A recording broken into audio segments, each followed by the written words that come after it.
Pekný deň, že vám želám, vážení spoluobčania. A všetkých vás srdečne pozdravujem z Handlovej, Marek Baláš. Čo vám chcem dneska povedať, to je hlavne to, že už ma štve, ako počúvam od kadekoho, od všelijakých odborníkov i neodborníkov, aj od bežných ľudí, že čo je to demokracia a že demokracia je vlastne to, čo je ako systém spoločenský a politický to najlepšie, že nič inšie a nič lepšie neexistuje. Tak hlavne toto vám chcem povedať, čo viem ja, človek, ktorý má iba 4 triedy ZDŠ. A nepotrebujem k tomu žiadne univerzity, stačí len čítať, študovať, uvažovať a premýšľať. Takže keď niekto hovorí o demokracii, tak automaticky myslí, že to je spravodlivosť, že to je právo, a že to je dostatok a že to je dobrý spoločenský systém, ktorý treba nastoliť na celom svete. A o toto sa usiluje vlastne hlavne Spojené štáty americké, pasovali sa do role akéhosi ochráncu práv ľudských a nastolenia práva a demokracia, spravodlivosti. A s touto hlúposťou oblbli celý svet a vlastne vytvárajú vo svete svetovládu tým, že nastolujú akože tú demokraciu. Takže ja mám dosť tých slov, dosť tých premúdrelých múdrostí, kde sa hovorí, že demokracia vznikla kdesi v Rímskej ríši, v rímskych štátoch, kde v tom rímskom štáte položili teda akože tie základy tej demokracie a že sa to skladá zo slov demos a kratias a že to je správa ľudu alebo vláda ľudu. Je to všetko hlúposť, je to všetko debilizmus, je to blbosť a jednoducho stačí sa trošku pozrieť hlbšie, viacej do minulosti ešte od tej doby a zistíme, že čo to teda tá demokracia je, kde vznikla, kto ju priniesol a kde sú teda jej základy. Tak to poviem úplne natvrdo. Demokraciu a základy tejto demokracie vlastne základy korporatívneho fašizmu, lebo to je demokracia skutočná, je to vlastne zdokonalené otroctvo, ktoré nám priniesli a zaviedli oficiálne Židia, Izraeliti, a to ešte za čas faraóna v egyptskej ríši, kde Jakobov syn Jozef bol na úrovni faraóna, mal také výsady. A to, čo sa tam odohrávalo a odohralo, to sa stalo základom demokracie o 400 rokov neskôr, keď Mojžiš vyvádzal Izraelitov, vlastne tieto základy pretavil do tzv. Ľudskej prvej vlády a až tuto sa motivovali vlastne tí myslitelia z tých rímskych štátov a vytvorili vlastne na základe toho to zázračné teda slovíčko demos kratias.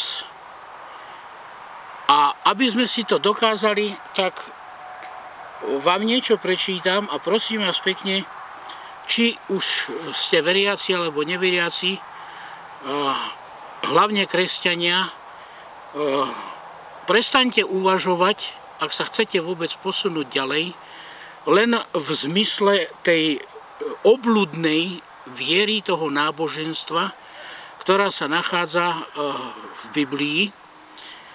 Stvoriteľ existuje, je vo vás a skúste sa na tieto slova, ktoré vám teraz prečítam a ktoré budem hovoriť, pozrieť z takého hľadiska dnešnej doby, z hľadiska sociálno-spoločenských potrieb, z politologického hľadiska a pochopíte vlastne absolútne všetko, o čom ja teraz tu budem hovoriť. Takže prejdeme do obdobia teda faraóna do Egyptskej ríše, kde v roháčkovom preklade v Biblii v Genézii 47. kapitole od 13. verša sa hovorí: Jozef kúpi faraónovi celý Egypt. Toto je v roháčkovom preklade ako nadpis tej 13. kapitoly a ďalej. A teraz budem čítať a prosím vás pekne, vy si pomaličky vo svojich mysliach predstavte, čo sa odohrávalo v tej dobe a čo sa odohráva v súčasnosti pod tým rúškom demokracia. Takže budem čítať. A nebolo chleba v celej zemi, pretože bol hlad veľmi veľký. A egyptská zem bola vypráhla i kanánska zem od hladu. A Jozef zobral všetky peniaze, ktoré sa našli v egyptskej zemi a v kanánskej zemi za obilie, ktoré kupovali, a Jozef vniesol peniaze do domu faraónovho. Čo sa tu stalo? Jozef jednoducho všetky peniaze všetkého ľudu, ktorý tam pracoval a ktorý tam drel, zobral, pretože on predával obilie, ktoré predtým uskladnil, lebo nebolo úrody. Čiže zobral od všetkých ľudí peniaze, vlastne vytvoril prvú banku. Uvedomme si to, že vytvoril vlastne prvú banku, zobral všetky peniaze, lebo ľudia nemali čo jesť a nakupovali u neho obilie. Čo robia banky v súčasnosti? Pouvažujte o tom, ako funguje bankový systém v súčasnosti. Čítam ďalej, 15. verš. A keď už nebolo viacej peňazí v egyptskej zemi, ani v kanánskej zemi, prichádzali všetci Egypťania k Jozefovi a vraveli: Daj nám chleba. Prečo máme zomrieť pred tebou, keď už nie je to peňazí? A Jozef riekol: Dajte svoj dobytok. Dávam za váš dobytok, ak už nie je to peňazí. Počúvate to dobre? Vytvoril banku, zobral im peniaze, lebo bol hlad. A keď nebolo peňazí, tak im začal brať dobytok za chlieb, aby tí ľudia mohli vôbec žiť. Za chlieb, za jedlo. Im pobral dobytok. Vtedy doviedli svoj dobytok k Jozefovi a Jozef im dal chleba za kone, za drobné stádo, za hovädzí statok a za oslov a zaopatroval ich ten rok chlebom za všetok ich dobytok. Takže peniaze, dobytok za jedlo. Zaopatroval ich, udržiaval ich pri živote. Ideme ďalej. A keď sa pominul ten rok, prišli ku nemu druhého roku a povedali mu: Nebudeme tajiť pred svojím pánom, že jestli sa minuli všetky peniaze, prišiel už i hovädzí dobytok k nášmu pánovi. Nezostalo nám pred našim pánom ničoho, okrem nášho tela a našej zeme. Prečo máme mrieť pred tvojimi očami? Hynieme i my, i naša zem. Kúp nás i našu zem za chlieb a budeme my i naša zem služobníkmi faraónovými a daj nám semeno, aby sme žili a nepomreli a nespustne ani zem. Viete, čo sa tu stalo?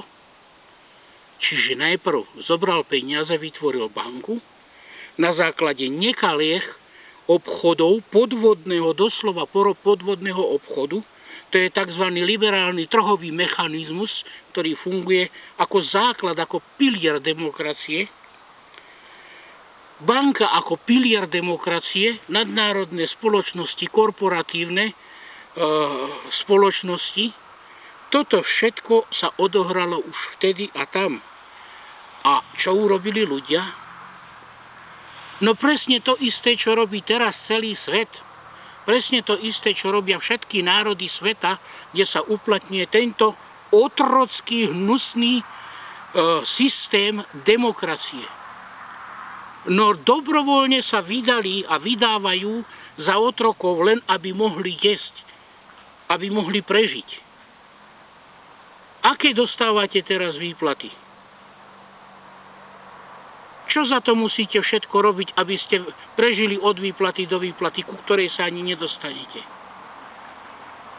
O tomto je demokracia. Aké máte práva, aké máte slobody, ako môžete vymôcť vy svoje nejaké práva? Ste vôbec slobodní? Uvažujete o tom? A toto je tá demokracia, toto sú tie základy tej demokracie. Žiadne démos a kratias a hovadiny, hňupoviny. Toto panuje, toto funguje. Toto je zdokonalené. O 400 rokov neskôr to urobil Mojžiš. Zakotvil to ako systém otrockej vlády, kde je dokonca vlastníctvo základom, neobmedzené vlastníctvo všetkého, ešte aj vlastníctvo človeka, panovanie nad jeho životom. A není to dnešok. A nejde toto robiť svetovláda NVO, USA, so sionistami, teda s pozostatkom židovstva, toho najbohatšieho. A toto ideme aplikovať ako spravodlivú spoločnosť, toto ideme presadzovať. No ja mám 4 triedy, ja to odmietam. A vy múdráci, vysokoškolskí profesori a vysoko vzdelaní politici, právnici, doktorovia, inžinieri, no tak si to budujte. Už je čas, aby spoločnosť prešla na úplne iné myslenie, v iných hodnotách. Zabudli jednoducho na vlastníctvo všetkého. Tu musí byť regulované vlastníctvo a musí byť zákaz vlastníctva a hlavne zákaz vlastníctva toho, čo tu už stvoriteľ stvoril, pre kresťanov, pre veriacich, aby ste sa spamätali. Voda, slnko, vzduch, táto príroda, toto všetko, čo tu je. To tu bolo, to tu dal stvoriteľ. Pre všetkých na to máme právo. A nie, aby to niekto vlastnil a vydieral nás. Len preto, že on si to takto ustanovil. Tak sa spamätajte už všetci. O tomto je judaizmus, o tomto je kresťanstvo, o tomto je aj moslimská viera, Mohamedáni. A toto musí skončiť. A tieto bludy a náboženstva spôsobili ľudstvu tú katastrofu, ktorú teraz žije. A Ježiš Kristus prišiel a povedal to na plné hrdlo. Dosť bolo a koniec judaizmu. A preto povedal aj Nikodémovi, musíš sa znovu zrodiť, keď chceš vojsť do nebeského kráľovstva. Áno, všetci sa musíte znovu zrodiť. Musíte zmeniť myslenie a zmeniť vaše konanie. A musíte to urobiť najprv v sebe a potom môžete meniť spoločnosť a spoločenský systém. Ukáže sa vám nová cesta. Cesta lásky, pravdy, slobody, práva a hlavne morálky. Toto vám musí hovoriť cigán so 4 triedami? Vy debili.